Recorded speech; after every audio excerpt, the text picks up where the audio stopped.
हमारे भारतीय संस्कृति की एक बहुत ही निराली प्रथा है कि यहाँ माताएं अपने पति का नाम नहीं लेती है। कभी भी उनसे उनके पति का नाम पूछो ना, तो वो बोलेंगी क्या कि पति का नाम नहीं लेते। और पूछो क्यों नहीं लेते हैं, तो बोलेंगी कि पति का नाम लेने से उनकी उम्र कम हो जाती है, और साथ ही ससुर और जेठ का नाम लेने से उनकी कमाई कम हो जाती है। मैंने भी अपने जीवन में अपनी माँ को अपने पिता का नाम लेते हुए कभी नहीं सुना। वो हमेशा उनको संबोधन से ही बुलाती, और वो उनको संबोधित करती, सुनते हैं क्या। और जब मैं विवाह करके आई तो मेरी सास ने भी कभी अपने मेरे ससुर जी का नाम नहीं लिया। वो भी हमेशा यही बोलती, कभी सेठ जी बोलती या कभी सुनते हैं क्या, ऐसा ही बोलती थी, इसी संबोधन से बुलाती।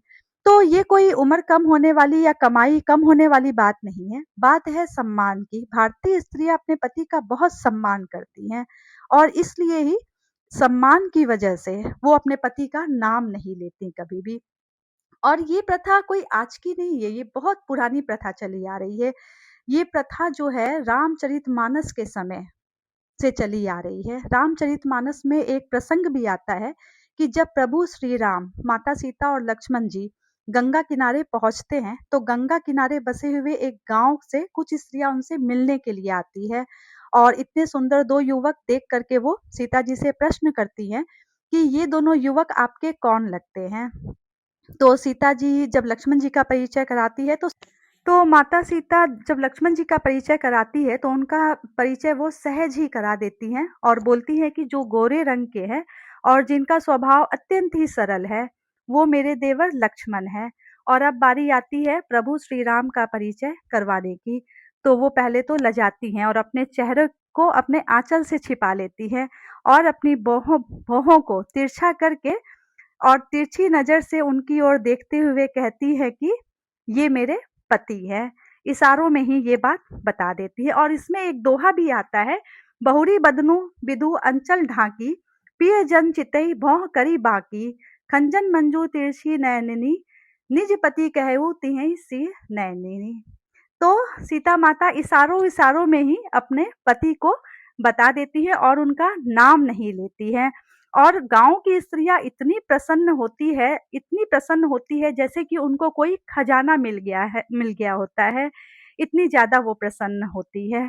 तो माता सीता ने कभी भी, रामचरितमानस में आप देखो, कभी भी प्रभु श्री राम का कहीं पर भी नाम नहीं लिया। वो हमेशा उनको रघुवर या प्रिय प्रियतम या नाथ या स्वामी के ही नाम से संबोधित करती थी।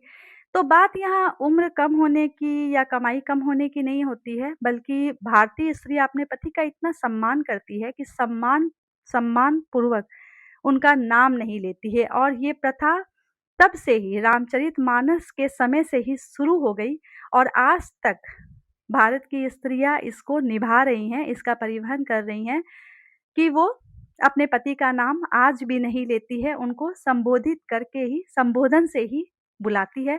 और मैं भी ऑफ कोर्स अपने पति का नाम नहीं लेती हूँ।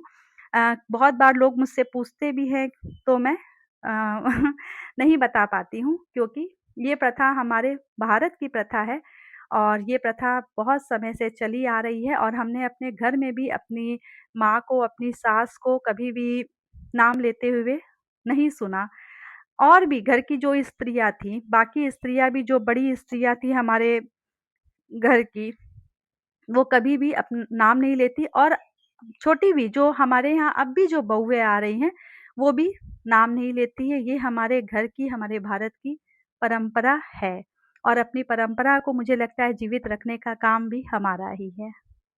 राधे राधे।